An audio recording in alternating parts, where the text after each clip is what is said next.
Hello friends, welcomes to our channel let's discuss. Friends, आज हम आपके लिए क्लास 10th का सामाजिक विज्ञान का वर्कशीट नंबर 29 लेकर आए हैं। और यह आपका प्रीवियस वर्कशीट है, वही वर्कशीट आज भी कंटिन्यू हो रहा है। ये क्या है, ग्लोबलाइजेशन क्या है। मैंने इसे प्रीवियस वीडियो में बहुत ही अच्छे से एक्सप्लेन किया है, ग्लोबलाइजेशन क्या है। अगर आप इससे वर्कशीट 28 नहीं देखें तो आप डिस्क्रिप्शन बॉक्स में लिंक है, वहां से जाकर आप देख सकते हैं। तो आइए इसे एक एक करके समझते हैं, ग्लोबलाइजेशन क्या है। और फिर इसका सॉल्यूशन भी मैंने अटैच कर रखा है, सॉल्यूशन को भी देखेंगे। पिछले 2 से 3 दशकों में अधिक से अधिक एमएनसी यानी बहुराष्ट्रीय कंपनी, मल्टीनेशनल कंपनी दुनिया भर के स्थानों की तलाश में है जो उनके उत्पादन के लिए रास्ते होंगे। इन देश में बहुराष्ट्रीय कंपनियां द्वारा विदेशी निवेश बढ़ रहा है। बहुराष्ट्रीय कंपनी, मल्टीनेशनल कंपनी द्वारा क्या हो रहा है, विदेशी निवेश। यानी विदेशी निवेश जो है ना, बाहर के जो कंपनी है, विदेश के जो कंपनी है, वो एक दूसरे देश में जाते हैं और निवेश करते हैं। इन देशों के बीच विदेशी व्यापार तेजी से बढ़ रहा है। अधिक से अधिक विदेशी निवेश और अधिक से अधिक विदेशी व्यापार का परिणाम है विभिन्न देशों के उत्पादनों और व्यापार बाजारों का एकीकरण। तो ये जो ग्लोबलाइजेशन है, इसमें मल्टीनेशनल कंपनी, जो बहुराष्ट्रीय कंपनियां की बात की गई है, जो एक देश दूसरे देश में क्या कर रहे हैं, जाकर व्यापार कर रहे हैं। और जैसे मल्टीनेशनल कंपनी जिसको कहते हैं, ठीक है, और अपना जो क्या कर रही है, व्यापार को बढ़ा रही है, एक दूसरे देश में जाकर निवेश कर रही है, ठीक है। अब देखिए, विभिन्न देशों के बीच परस्पर संबंध और तीव्र एकीकरण की प्रक्रिया ही वैश्वीकरण कहलाता। अर्थात दोस्तों, विभिन्न देशों के बीच जो हम मल्टीनेशनल कंपनी है, एक देश दूसरे देश में जाकर जो व्यापार करते हैं और अपना निवेश करते हैं, और ये जो प्रक्रिया है एक देश दूसरे देश से जुड़ा हुआ, वो क्या कहलाता है, वैश्वीकरण। इसको मैं एक साधारण से भाषा में समझाना चाहता हूँ। देखिए, जैसे एक स्पार्की कंपनी है आपके यहाँ, हमारे इंडिया में अगर एक स्पार्की है, तो इस कंपनी के लिए कच्चा माल इंडिया दिया, ठीक है, उसका टेक्नोलॉजी चाइना दिया। उसके बाद जो है ना दोस्तों, इसको सेल कहाँ किया, हमने अमेरिका में किया, और सेल इंग्लैंड में भी किया, ठीक है। तो ये इस बीच के दौरान जो स्पार्की कंपनी का ये जो रहा दोस्तों, ये जो स्पार्की कंपनी का जो काम हुआ, जिसमें अलग अलग देशों ने सहयोग किया, और ये कंपनी एक ही है, ठीक है। तो इससे क्या हो गया, ग्लोबलाइजेशन हो गया। ग्लोबलाइजेशन मतलब व्यापार का एक देश से दूसरे देश से जुड़ना, ठीक है। अब देखिए, वैश्वीकरण को संभव बनाने के कारक क्या क्या कारक है जो वैश्वीकरण को बेहतर बनाया जा सकता है। प्रौद्योगिकी, दूसरा है विदेशी व्यापार और विदेशी निवेश नीति का उदारीकरण, और विश्व व्यापार संगठन की भूमिका, जिसको WHO कहते हैं, WTO, वर्ल्ड ट्रेड ऑर्गेनाइजेशन। तो आइए इसे एक एक करके, प्रौद्योगिकी कैसे है, तो प्रौद्योगिकी, परिवहन प्रौद्योगिकी में तेजी से सुधार, इसने कम लागत में लंबी दूरी की वस्तुओं को तेजी से आपूर्ति को संभव वस्तुओं की तेजी से आपूर्ति को संभव किया है। और सूचना और संचार प्रौद्योगिकी में तेजी से सुधार ने पूरे देश में सेवाओं के उत्पादन को फैलने में एक प्रमुख भूमिका निभाई है। अर्थात सूचना और, जैसे हम ICT कहते हैं, कंप्यूटर एंड इंफॉर्मेशन टेक्नोलॉजी, जिसको सूचना प्रौद्योगिकी कहते हैं, ठीक है दोस्तों। वो क्या है, वो किस तरह से देश में जो है ना, एक देश से दूसरे देश को जोड़ने में हमें क्या किया, मदद किया है। जैसे टेलीग्राफ है, मोबाइल फोन है, ठीक है। उसके बाद दुनिया भर में एक दूसरे देश से एक संपर्क कर रहे हैं। आज देखिए, कोरोना महामारी के समय में जूम ऐप से जो है ना, क्या कर रहे हैं, एक देश से दूसरे देश से क्या कर रहे हैं, व्यापार कर रहे हैं। और जूम ऐप से ही अपनी बातों को जो है ना, बहुत सारे ऐसे एग्रीमेंट है जिसपे कर रहे हैं। तो दूर दराज रह करके भी आज भी हमारा देश और वर्ल्ड के हर एक देश लगभग सब एक दूसरे देश से जुड़ रहे हैं। ये कैसे क्यों हो पा रहा है, क्योंकि ग्लोबलाइजेशन की वजह से। ओके फ्रेंड्स, अब हम इसको देखते हैं। अब हम विदेशी व्यापार और विदेशी नीति का उदारीकरण कैसे हो, सरकार द्वारा निर्धारित बाधाओं या प्रतिबंधों को हटाना उदारीकरण के रूप में जाना जाता है। मतलब सरकार द्वारा जो निवेश है उसे उठाना जो है ना, उदारीकरण के रूप में किया जाता है। और आयात पर कर व्यापार अवरोधक का एक उदाहरण है, जैसे विदेशी व्यापार में। अर्थात दोस्तों, जब एक देश दूसरे देश में व्यापार करते हैं तो उसमें कुछ आयात शुल्क होते हैं और निर्यात होते हैं, ठीक है। तो आयात शुल्क, जैसे सपोज डेट आपने सुना होगा कुछ टाइम पहले हमारे देश में चीनी खत्म हो गया था, या फिर आपने सुना होगा प्याज बहुत महंगा हो गया था, 150-200 रुपए किलो। तो क्या हो रहा था इस समय में, हमारा जो देश है किसी दूसरे देश से, नॉर्थ कोरिया वगैरह से क्या कर रहे थे, या जो भी है बाहर के कम देशों से अपना व्यापार कर रहे थे, ताकि हमारे देश में जो हमारे जो जरूरत की चीजें हैं वो सस्ते में मिल सके। आप देखिए टेक्नोलॉजी में, देखिए जैसे कि आपको मिल जाएगा, जो टेक्नोलॉजी में अगर एग्जांपल ले तो हमारे देश में क्या है, हमारे देश में ज़्यादातर जो है ना, जैसे आज कंप्यूटर है, आज हमारे देश में एक उद्योग है, आज हमारे देश में एजुकेशन है।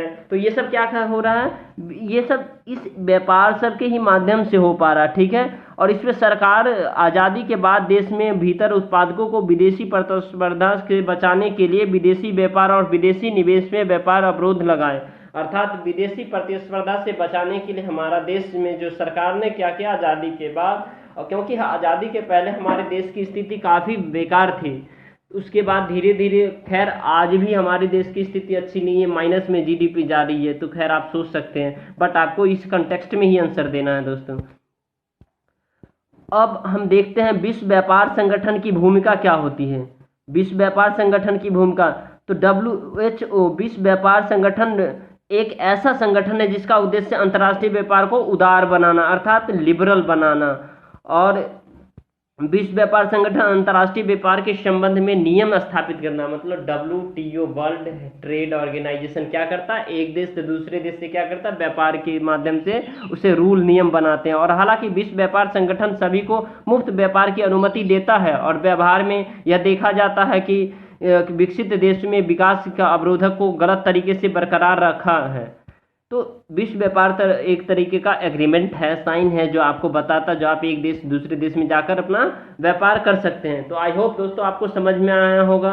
नहीं समझ में आया तो 1-2 बार और वीडियो को देखिए, फिर आप उसके बाद कमेंट कर जरूर कीजिएगा, ठीक है, अगर फिर भी नहीं समझ में आया तो आइए इसके क्वेश्चन आंसर पे चलते हैं। आप यहाँ देख लिए होंगे, ये सारे क्वेश्चन हैं, इसे एक एक करके देख लीजिए। फिर मैंने यहाँ भी लिख रखा है, देखिए। तो क्वेश्चन नंबर फर्स्ट है, दुनिया के अधिकांश क्षेत्र कुछ दशकों पहले की अपेक्षा अब एक दूसरे के निकट संपर्क में हैं, और आपको क्या लगता है ऐसा क्यों और कैसे होता है? तो सीधा इसका उदाहरण है दोस्तों, इसका ऐसा इसलिए वैश्वीकरण के कारण संभव हो पाया, क्योंकि वैश्वीकरण के फलस्वरूप विभिन्न देश के बीच परस्पर संबंध तीव्रता से स्थापित हो सके हैं, और बहुराष्ट्रीय कंपनियां वैश्वीकरण की प्रतिक्रिया में एक प्रमुख भूमिका निभाती है, क्योंकि बहुराष्ट्रीय कंपनी के द्वारा ही विदेशी व्यापार को बढ़ावा मिला है। और उसके बाद देख रहे हैं दोस्तों, यहाँ देखिए, विश्व में अलग अलग देशों के बीच वस्तुओं, सेवाओं, व्यापार, निवेश इत्यादि का आदान प्रदान होना, जिससे कि आयात और निर्यात वैश्वीकरण की देन माना जा रहा है, और जिससे क्या हो रहा है, एक देश विकसित हो रहा है और एक देश विकासशील हो रहा है। तो इसी तरह से हम देख सकते हैं इसको इसी कंटेक्स्ट में दोस्तों। तो आई होप आपको ये समझ में आ रहा होगा। अब देखिए क्वेश्चन नंबर सेकंड है। क्वेश्चन नंबर सेकंड, पहले बेहतर तरीके से क्वेश्चन समझिए, और क्वेश्चन का मैं आंसर प्रॉपर देता हूं, जितना आपका एग्जाम में आपको लिखना, जिसमें आपको फुल में से फुल मार्क्स मिलेंगे, उतना ही मैं आंसर देता हूं, और आप इसे समझने का प्रयास कीजिए। चलिए दोस्तों, स्वतंत्रता के बाद भारत सरकार ने विदेशी उत्पादकों को विदेशी प्रतिस्पर्धा से बचाने के लिए विदेशी व्यापार और निवेश में अवरोध लगाए, मतलब विदेशी व्यापार और विदेशी निवेश में अवरोध लगाया, और 1991 के आसपास इन अवरोधकों को हटाने का फैसला क्यों किया गया? ग्राहकों को इन नीति पर परिवर्तन से होने वाले किन्हीं 2 लाभों के बारे में भी बताना है। तो आइए इसे एक एक करके देखिए। भारत 1947 को आज़ाद हुआ था, परंतु इससे पहले हमारे देश गरीब था, और 1991 के आसपास विदेशी व्यापार, जिसमें जो है ना एलपीजी का जो एक सिद्धांत था, लिबरलाइजेशन, ग्लोबलाइजेशन और प्राइवेटाइजेशन आया था। ठीक है दोस्तों, आसपास विदेश व्यापार और विदेशी निवेश में अवरोध को हटाने का फैसला किया ताकि दुनिया भर के प्रतिस्पर्धा किए जा सके। मतलब दुनिया भर के प्रतिस्पर्धा अर्थात एक देश दूसरे देश से आयात कर सके, निर्यात कर सके, डब्ल्यूटीओ के माध्यम से। डब्ल्यूटीओ एक एग्रीमेंट करती है जिससे एक देश दूसरे देश में जाकर व्यापार कर सके। उसके बाद आप यहाँ देख पा रहे होंगे दोस्तों, खास करके भारतीय ग्राहकों को इन नीति से अधिक लाभ हुआ। जैसे भारतीय उत्पादकों को अब संतुलन स्वतंत्र रूप से निर्णय लेने की अनुमति है, क्योंकि वे क्या आयात निर्यात करना चाहते हैं। ये बहुत अच्छा लाभ है। उसके बाद आप देख सकते हैं यहाँ दोस्तों, वस्तुओं को आसानी से आयात और निर्यात किया जा सके और विदेशी कंपनी भारत में आकर व्यापार कर सके और अपनी कारखाना स्थापित कर सके। उसके बाद आप देखिए दोस्तों, क्वेश्चन नंबर 3 है। क्वेश्चन नंबर 3 क्या है?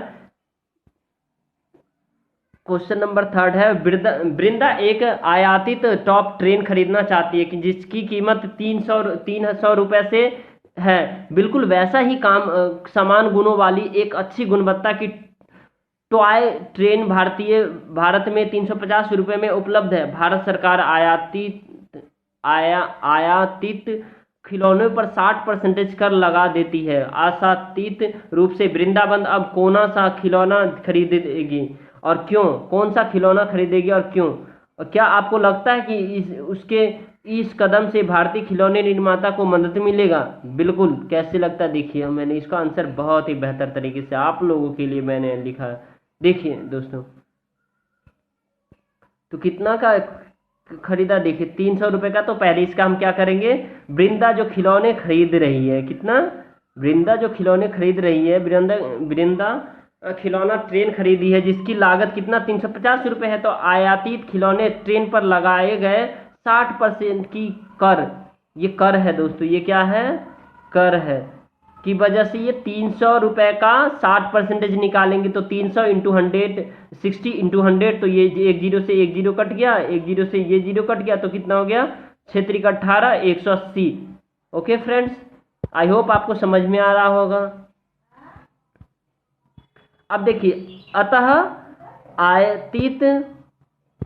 आयातित कार की लागत सभी करों से मिलाकर 450 रुपये है और जो कि 350 रुपये से अधिक है। तो भारतीय खिलौने निर्माता के लिए यह व्यापार को विस्तार करने का प्रतिस्पर्धा होगी और कर के कारण विदेशी खिलौने महंगे होंगे और भारतीय खिलौने निर्माता बड़े स्तर पर खिलौना निर्माण कर सकेगा। ओके फ्रेंड्स, अब हम चलते हैं क्वेश्चन नंबर 4 की तरफ। क्वेश्चन नंबर 4 है, पहले स्क्रीन पे इसे देखिए, एक एक करके समझिए। गोरंगा एक युवा है जो अपनी शिक्षा पूरी करने के बाद मणिपुर में अपने छोटे से गांव में लौटता है। गोरंगा एक क्या है? एक युवा है जो अपने गांव में मणिपुर में लौटता है। पता चलता है कि आदिवासी द्वारा बनाए गए सुंदर अद्वितीय टोकरियां शहरों में भारी मांग है, अर्थात शहर में उसकी बिक्री ज्यादा है। तो वह आईसीटी सूचना और प्रौद्योगिकी का उपयोग कर टोकरियों का एक लाभदायक व्यवसाय अपने आदिवासी समुदाय के साथियों के लिए कैसे शुरू कर सकता है? बिल्कुल बहुत ही जबरदस्त क्वेश्चन है, इसे देखिए। ये क्वेश्चन तो बहुत अच्छा क्वेश्चन है दोस्तों। देखिए, सूचना और संचार प्रौद्योगिकी इस आधुनिक समय में बहुत खास भूमिका निभाता है। इसका उपयोग कई माध्यम से के लिए किया जा सकता है, जैसे कि सूचना को एक स्थान से दूसरे स्थान तक पहुंचाने में, लोगों के साथ संवाद करने में, ग्राहकों एवं वैश्वीकरण में ग्राहकों और व्यापारी के साथ विचारों को साझा करने में एवं वैश्वीकरण में बहुत बड़ा योगदान इसका है, जिसके विश्व व्यापार संगठन बढ़ा है। तो आईसीटी का उपयोग करके ग्राहकों और व्यापारियों को जोड़कर व्यापार को बढ़ावा देना चाहिए ताकि एक आदिवासी समुदाय के लिए रोजगार हो और सूचना और संचार प्रौद्योगिकी का क्रांति गांव अर्थात आदिवासी तक पहुंच पाए और गोरांग ऑनलाइन व्यापार कर सकता है, जैसे कि अमेजॉन पे, फ्लिपकार्ट पे इत्यादि पे, ताकि गौरांग और उसके सभी साथी अपने निवास स्थान पर ही रहकर अपनी कला और संस्कृति का विकास, भरपूर विकास कर सकें। तो दोस्तों वीडियो पसंद आए तो लाइक कीजिए, शेयर कीजिए, सब्सक्राइब कीजिए। बहुत मेहनत लगता है बनाने में दोस्तों। Thank you for watching this video. Thanks a lot.